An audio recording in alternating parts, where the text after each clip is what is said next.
EVM पे हम बहुत बड़े लड़ाई लड़ने वाले हैं। ईवीएम पर? हाँ, हाँ, मैं याद दिला रहा हूँ ना, मैं याद दिला ये तो देखो, ईवीएम पे हम बहुत बड़ी लड़ाई लड़ने वाले, क्योंकि ईवीएम पे एक जो बहुत महत्वपूर्ण सवाल है वो ये है कि ईवीएम यहाँ से रिलीज हो जाती है इलेक्शन कमीशन से बहुत दिन पहले। 141 मेंबर ऑफ पार्लियामेंट को सस्पेंड करके कानून बनाया सरकार ने उस दिन।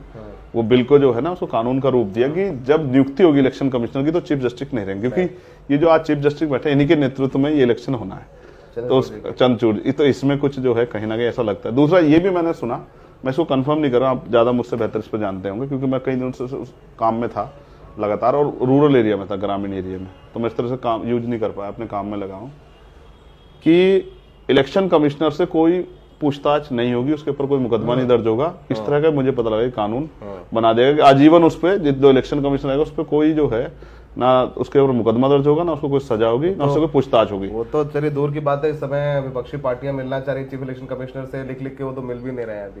देखो, इसमें समझना पड़ेगा कि इलेक्शन कमिश्नर की नियुक्ति सरकार कर रही है, जब तक सरकार कर रही है तो वो सरकार, और जब उसको इतनी छूट दे दी, कोर्ट नहीं सुनेगा। सुप्रीम कोर्ट में गए मामला ईवीएम को लेकर के, अब ये सुप्रीम कोर्ट के ऊपर प्रश्न चिन्ह खड़ा हो गया कि सुप्रीम कोर्ट अपने आप को साबित करे कि वो कॉन्स्टिट्यूशनली जो है राइट्स जो उनका बचाव करेगी, और देश में हिटलरशाही का मतलब तानाशाही को बढ़ावा नहीं होने देगी, डिक्टेटरशिप को बढ़ावा नहीं। ये आज सुप्रीम कोर्ट में बैठे जजों को इस देश के लिए सुनिश्चित करना है, उनको साबित करना है खुद को कि भाई हम यहाँ बैठे हैं तो हम जो अपनी पावर का यूज करके इस डिक्टेटरशिप को रोकेंगे। तो ईवीएम पे हम लोग बात करते हैं, ईवीएम यहाँ से रिलीज हो जाती है, लेकिन असल ईवीएम जो है प्रोग्रामिंग कब सेट होती है, आप ये देखो, जब नॉमिनेशन हो जाता है, नॉमिनेशन के बाद नाम वापसी हो जाती है, और तब जो प्रत्याशी बचे रह जाते हैं और वो किस किस सिंबल पे लड़ेंगे और कहाँ कितने % लड़ेंगे, ये फीडिंग उसमें होती है।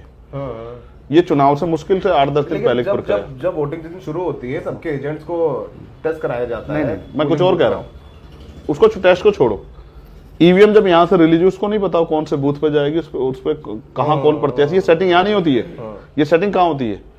ये वही होती है उसी जिले में जहाँ वो जाती है, और जहां उसको पता कौन से बूथ पे जाना और कहां कौन प्रत्याशी है। जैसे मैं नगीना लड़ रहा हूं तो मेरा नाम नगीना में आएगा, ईवीएम को कब पता लगेगा इस बात को? जब मैं नॉमिनेशन कर दूंगा। अभी तो मैंने कहां लड़ रहा हूं, जब मैं नॉमिनेशन कर दूंगा और मेरा नॉमिनेशन कंप्लीट हो जाएगा, वो नाम वापसी के बाद ये हो जाएगा, डिक्लेयर हो जाएगा कि ये लड़ रहे हैं, ना नाम वापसी हुआ, ना पर्चा कैंसिल हुआ, कुछ सब कुछ हो गया, कुछ भी सबसे क्लियर हो गया, तभी तो तय होगा ना ईवीएम में मेरा नाम आएगा।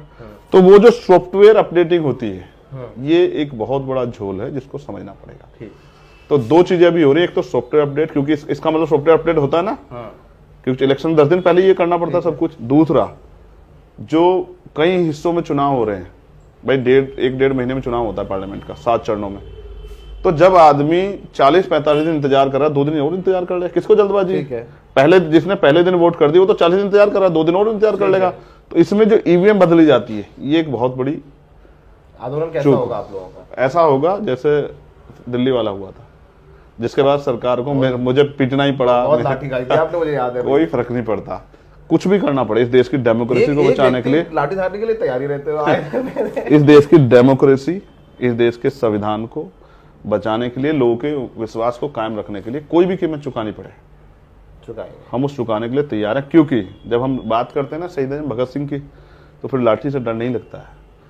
जब बात करते हैं देश के क्रांतिकारियों की, तो लाठी से डर नहीं लगता है। और जब आप बात करते हैं सत्ता के दमन के खिलाफ लड़ने की, तो याद करो वो क्या हालात होंगे जब डॉक्टर अम्बेडकर इन हालातों में लड़ रहे थे, और कई जगह उनको जो है, जब साइमन कमीशन का उनको स्वागत करना था, और देश में साइमन कमीशन के खिलाफ सब लोगों ने लहर चला रखी थी। तो अपने हितों को किस तरह से प्रोटेक्ट करना है किसी भी आलोचना को सहने के लिए, ये डॉक्टर अम्बेडकर से हमें सीखना चाहिए। स्टैंड लेने के लिए फिर किसी चीज की जरूरत नहीं। तारीख बताएंगे कब से शुरू करेंगे? तारीख बता दूंगा तो होते उससे पहले जेल में आंदोलन करके जेल में जाऊं तो ज्यादा अच्छा।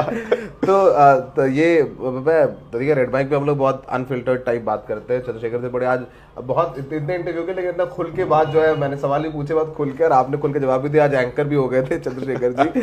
तो बहुत बढ़िया बातचीत रही। मैं कहता हूँ रेड माइक के हर इंटरव्यू देखिए, पर ये इंटरव्यू बहुत विशेष रूप से देखिए, क्योंकि आपको समझ में आएगा कि तमाम उन मुद्दों पर जिन्हें आप टीवी पर देखकर अपनी राय बनाते हैं, उनसे जुदा भी एक राय है, क्योंकि वो काउंटर नैरेटिव या उसका काउंटर जवाब, लॉजिकल जवाब आप नहीं सुन पा रहे हैं, देख पा रहे हैं। तो उसको समझने जानने के लिए इंटरव्यू जरूर देखिए।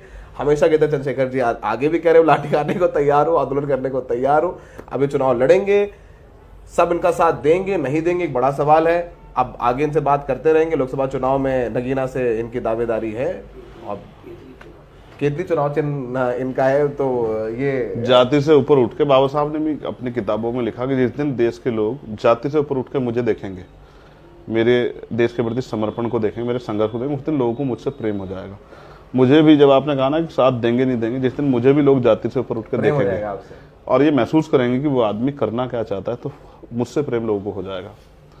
ये लोकतंत्र है, यहाँ रानी के पेट से राजा पैदा नहीं होगा। चलो तो वो एक बहुत हाइपोथेटिकल बात है कि जब मायावती जी को चंद्रशेखर जी से प्रेम हो जाएगा, वो बुआ भतीजे का प्यार हो जाएगा और बुआ जी बोले कि अगर के मेरा भतीजा है जो जिसकी जर्नलिस्ट मैं ही चला जाऊंगा, मैं ही चला जाऊंगा पैर छूने के लिए, आशीर्वाद देने के लिए, कहे तो सही। अब तक तो उन्होंने ऐसा कोई मौका ही नहीं दिया।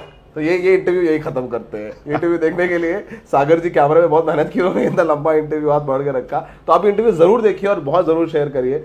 और मैं अमूमन कहता नहीं हूँ ये, लेकिन इस इंटरव्यू के लिए कह रहा हूँ।